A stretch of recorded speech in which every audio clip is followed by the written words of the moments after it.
Hello students, आज से हम क्लास 7th की मैथ्स का न्यू चैप्टर स्टार्ट कर रहे हैं जिसका नाम है फ्रैक्शंस एंड डेसिमल्स। क्योंकि एनसीईआरटी की बुक्स में चेंजेस होते रहते हैं तो पहले इसे चैप्टर 2 में फ्रैक्शंस एंड डेसिमल्स के नाम से जाना जाता था। अब इसे कहा गया है chapter 8 working with fractions. Chapters के नंबर्स बदल देने से मैथ्स नहीं बदलती है, इसलिए हम लोग कोशिश करेंगे कि किसी भी नाम से हो, फ्रैक्शंस तो पढ़नी है तो हम फ्रैक्शंस पढ़ेंगे। फ्रैक्शंस में इस चैप्टर के अंदर मेन चीज़ जो है वो है मल्टीप्लिकेशन ऑफ फ्रैक्शंस। अब हमने सबसे पहले लिखते हैं मल्टीप्लिकेशन ऑफ फ्रैक्शंस। क्योंकि हम अपनी 6th क्लास में फ्रैक्शंस के बारे में जान चुके हैं कि fraction is a part of a piece, तो हम दोबारा से डिटेल में नहीं जाएंगे कि किस तरीके से इसको डिफ़ाइन किया जाता है। डिफ़ाइन हम पहले पढ़ चुके हैं, नहीं आपको समझ में आया है तो फिर से आप क्लास 6 का फ्रैक्शन वाला वीडियो इंट्रोडक्टरी पार्ट उसको आप सर्च करके देखकर समझ सकते हैं। वैसे फ्रैक्शंस मुझे लग रहा है 6 में सबने पढ़ लिया होगा तो ढंग से समझ में आ चुका होगा कि व्हाट इज़ अ फ्रैक्शन। हम मल्टीप्लिकेशन ऑफ फ्रैक्शन पढ़ रहे हैं तो मैं थोड़ा बेसिक समझा देती हूँ आज के वीडियो में कि जैसे हम किसी फ्रैक्शन के बारे में लिखेंगे तो जैसे 1/5 है और इसको मल्टीप्लाई करेंगे 2/3 से, मान लीजिए, तो सीधा सीधा मल्टीप्लाई करना है। 1 × 2, ये जो 2 बार अपॉन लगा हुआ है इसे सेम कर देंगे। 5 × 3, इसका मतलब हुआ कि न्यूमरेटर से न्यूमरेटर इंटू हो जाता है, डिनोमिनेटर से डिनोमिनेटर का इंटू हो जाता है, मल्टीप्लाई हो जाता है और आंसर आएगा, यहाँ आएगा 2, 5 3 = 15। That will be our answer. See how simple it is. इसके बाद फ्रैक्शंस के मल्टीप्लिकेशन में जो कॉम्प्लिकेशंस आते हैं वो धीरे धीरे हम सॉल्व करते जाएंगे। कैसे? जैसे 3/7 है, इसे मल्टीप्लाई करना है 5 से। कई बार फ्रैक्शन का मल्टीप्लिकेशन फ्रैक्शन से नहीं होता है, होल नंबर से होता है। I am sorry, 3/7 multiplied by 5। ठीक है, तो अब इसको कैसे मल्टीप्लाई करें, क्योंकि ये तो एक नंबर 5 है, ये होल नंबर है, ये फ्रैक्शन तो है नहीं, तो इसको न्यूमरेटर से मल्टीप्लाई करेंगे या फिर डिनोमिनेटर से। तो जो भी हम एक चीज़ सीख लेते हैं कि जो भी होल नंबर होता है वो होल तो होता ही है, लेकिन इसको अज्यूम करके चलते हैं कि ये न्यूमरेटर होता है और इसे लिखने का तरीका हम अगर इस तरीके से लिखेंगे तो हमारी कभी भी मल्टीप्लिकेशन में या फ्रैक्शन लिखने में या कितने भी बड़े बड़े डिफ़िकल्ट क्वेश्चन करने में हमें कभी भी प्रॉब्लम नहीं आएगी। कैसे? 3/7 तो ऑलरेडी एक फ्रैक्शन है ही, यहाँ मल्टीप्लाई है, यहाँ 5 है, तो हम इस 5 को न्यूमरेटर की जगह पर प्लेस करेंगे और अपन डिवाइडेड बाय 1 यानी अपॉन 1 लिखेंगे। तो जिस भी होल नंबर के नीचे न्यूमरेटर नहीं होता है, सॉरी डिनोमिनेटर नहीं होता है, उसके नीचे हम 1 लिख सकते हैं। It is not that much compulsory, लेकिन हम लिख सकते हैं। इसका मतलब वो इसके नीचे कुछ नहीं लिखा हुआ है, मतलब है वो दिख नहीं रहा है, और हाँ यहाँ दिख रहा है, बस इतना ही फ़र्क है। ऐसा अज्यूम करके चलिए कि 5 is not a single number, 5 is a fraction that has a 1 as denominator. ठीक है, इसको इस तरीके से भी लिख सकते हैं। अब इसको कितना सिंपल है, 3 को 5 से मल्टीप्लाई करना है, 7 को 1 से मल्टीप्लाई करना है, न्यूमरेटर से मल्टीप्लाई होता है, डिनोमिनेटर से होता है, 15/7 आ गया। और जब भी हम मल्टीप्लिकेशन ऑफ फ्रैक्शंस करते हैं तो बच्चों ये एक इम्प्रॉपर फ्रैक्शन है, ये वाला इम्प्रॉपर फ्रैक्शन में न्यूमरेटर बड़ा होता है, डिनोमिनेटर छोटा होता है। तो this is not the right way to write a fraction. हम इसको हमेशा प्रॉपर फ्रैक्शन में कन्वर्ट करके ही हमारा आंसर फाइंड आउट करेंगे। इसे प्रॉपर फ्रैक्शन में कन्वर्ट कर दीजिए। मैं लिखूँगी प्रॉपर फ्रैक्शन। प्रॉपर फ्रैक्शन बनाने के लिए क्या करना है, डिवीज़न। यहाँ 15 लिखना है, नीचे 7 से इसको डिवाइड करना है, यहाँ जगह नहीं है, हम यहाँ लिख रहे हैं 7 2 = 14, माइनस किया 1, this 1 will be numerator and this 7 will be denominator. तो इसको हम प्रॉपर फ्रैक्शन में कन्वर्ट करेंगे। अब ये प्रॉपर तो हो ही नहीं पाया, ये हमारा आंसर आया, इसे यहाँ लिखेंगे। ये प्रॉपर नहीं है, ये मिक्स्ड फ्रैक्शन है with a proper fraction.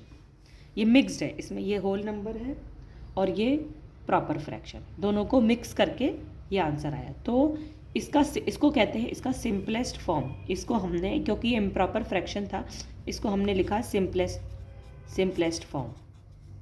Simplest form of the fraction.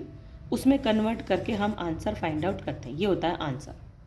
यहाँ तक करोगे तो भी ठीक है, लेकिन यहाँ तक करना चाहिए, ठीक है। मल्टीप्लिकेशन करने का तरीका एक तो ये हो गया।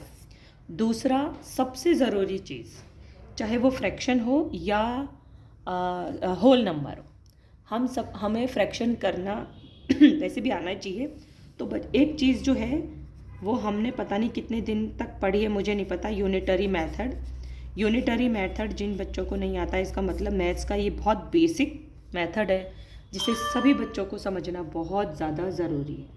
यूनिटरी मेथड में इतना सिंपल तरीका बताऊंगी कि आप कभी नहीं भूल पाएंगे। यूनिटरी मेथड का मतलब ये हमारे इस चैप्टर के आगे क्वेश्चन सॉल्व करने में बहुत काम आने वाला है, इसलिए मैं इसको बहुत सिंपल करके बता रही हूँ। जैसे मान लीजिए 1 kg ऑफ ऑरेंजेस है, ठीक है। 1 kg ऑफ ऑरेंजेस हैं दैट कॉस्ट ₹50।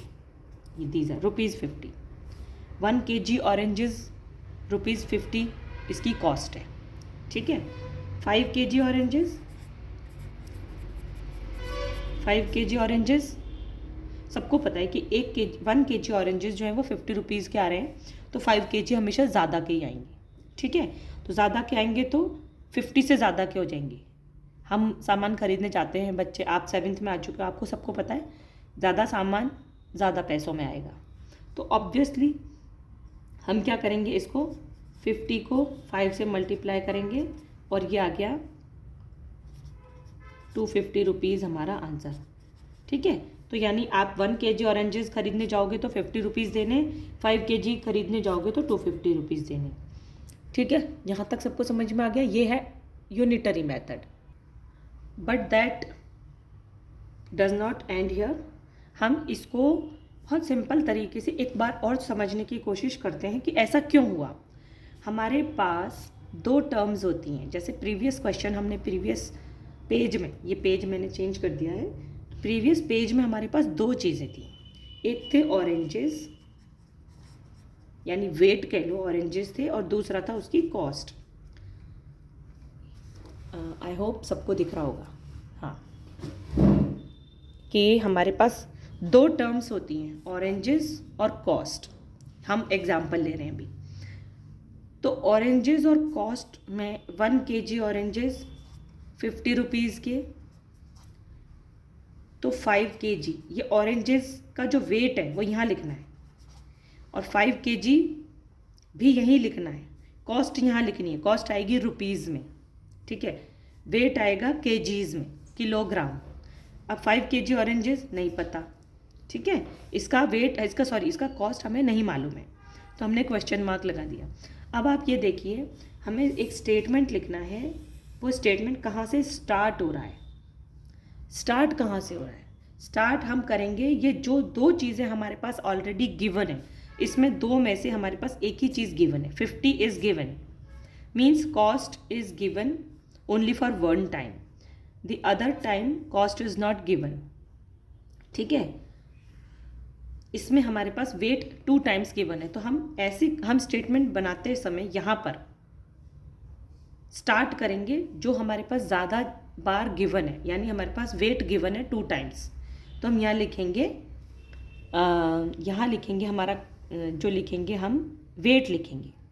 लेकिन हम जो चीज़ फाइंड आउट कर रहे हैं, हम क्या फाइंड आउट कर रहे हैं, कॉस्ट फाइंड आउट कर रहे हैं, तो हम कॉस्ट को पहले लिखेंगे, क्योंकि what we will have to find out that will write first. For example, cost of 1 kg oranges, ठीक है। नीचे लिखेंगे कॉस्ट ऑफ, सेम लिखना चाहिए, 1 kg की जगह हो जाएगा 5 kg ऑरेंजेस। मतलब हमने लिखा 1 kg 5 kg, 1 kg 5 kg। पहले हम ऑरेंजेस के बारे में जो चीज़ गिवन है वो लिखेंगे, लेकिन स्टार्ट किससे कर रहे हैं? जो हमें नहीं पता है, हमें कॉस्ट नहीं पता है, ये वाली कॉस्ट नहीं पता है, ये तो हमें पता है क्योंकि हमें कॉस्ट ऑफ 1 kg ऑरेंजेस पता है, इसलिए हम इसको पहले लिख रहे हैं। कॉस्ट ऑफ 5 kg ऑरेंजेस हमें नहीं पता है, इसलिए हम इसे बाद में लिख रहे हैं। लेकिन ये दोनों स्टेटमेंट हमारे ऑलमोस्ट सेम जा रहे हैं, बस नंबर चेंज हो गया है। तो हमने क्या किया, इसको लिखा और इसके लिए हम यहाँ पर कुछ कैलकुलेशन करेंगे। यहाँ पर हमें कोई कैलकुलेशन की ज़रूरत नहीं है, that is already given, and यहाँ तक भी हमें ऑलरेडी गिवन है, केवल यहाँ हमारी कैलकुलेशन होने वाली है। अब उसमें प्लस होने वाला है या माइनस होने वाला है या मल्टीप्लिकेशन होने वाला है, क्या होने वाला है हमें नहीं पता। इसके लिए एक फार्मूला है, ऊपर वाली जो लाइन है, ऊपर वाला जो स्टेटमेंट है उसका लास्ट नंबर और इस वाले स्टेटमेंट का ये नंबर, तो यानी कि क्रॉस मल्टीप्लाई, ये होता है क्रॉस मल्टीप्लाई। 50 and 5, 50 and 5 यानी ऊपर वाला और नीचे वाला साइड, ये राइट साइड वाला, ये लेफ्ट साइड वाला, ये ऊपर वाला, ये नीचे वाला, इनको करते हैं मल्टीप्लाई। और इसके ठीक ऊपर वाला जो होता है 1 नंबर, इसके जो ऊपर वाला नंबर है उससे करते हैं हम डिवाइड। अब क्योंकि यहाँ तो 1 है इसलिए 1 से डिवाइड नहीं भी करेंगे तो चलेगा, क्योंकि 1 से डिवीजन से कैलकुलेशन में कोई चेंजेस नहीं आते हैं, इसलिए इसको नहीं भी करें तो चलेगा। लेकिन हमने 5 से 5 को इंटू किया, 250, सॉरी 0 भी है तो 250 हमारा रुपीज़ में आंसर आएगा। ये रुपीज़, ये रुपीज़, ये आंसर हमारा आ गया।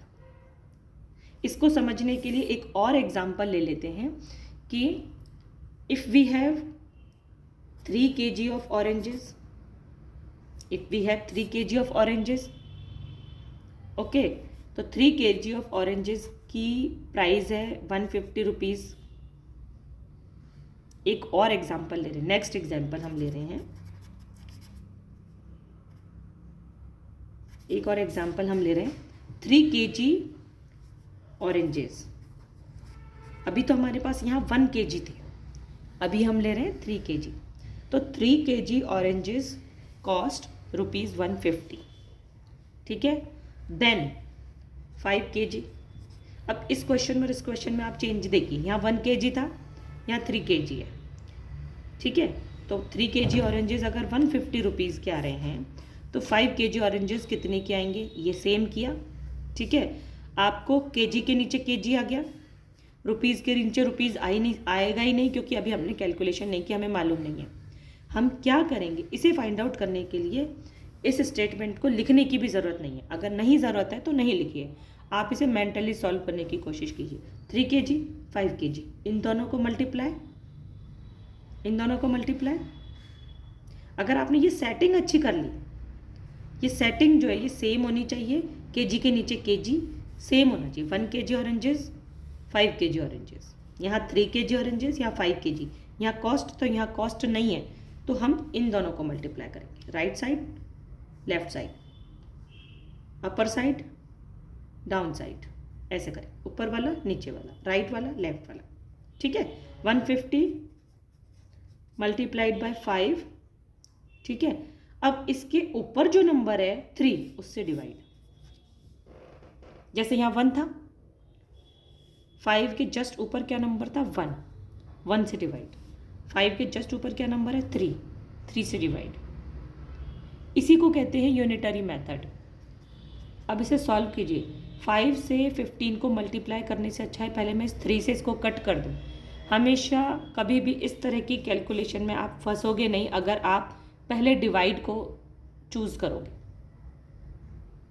ये रहा 3, ये रहा 15, 3 5 ज़ा 15, 0 भी बच गया, ये हो गया 0। यहाँ आ गया 50, यहाँ आ गया 5, 5 5 ज़ा 25, 0। और क्योंकि ये हम कॉस्ट फाइंड आउट कर रहे हैं तो यहाँ इसका यूनिट आएगा रुपीज़। बिना यूनिट के प्लीज़ प्लीज़ प्लीज़ क्वेश्चन पढ़िए, बिना यूनिट के कोई भी आंसर आप लिखेंगे that will be wrong. Okay, तो पूरी कोशिश करेंगे कि यूनिटरी मेथड को रिवाइज करेंगे। यूनिटरी मेथड हमारे आगे की सारी क्लासेस में बहुत ज़्यादा काम आने वाला मेथड है और यूनिटरी मेथड बोलते ही आपको समझ में आ जाना चाहिए, इन दोनों को मल्टीप्लाई इसके ऊपर वाले से डिवाइड। यहाँ सेम यूनिट वाली सेम कैटेगरी की चीज़ होनी चाहिए और यहाँ सेम कैटेगरी की चीज़ फाइंड आउट करने की चीज़ होनी चाहिए। बस ये सेटिंग आपने अच्छी करी और यूनिटरी मेथड इन दोनों को मल्टीप्लाई इसके ऊपर वाले से डिवाइड। ठीक है, मिलते हैं नेक्स्ट वीडियो में। Hello students,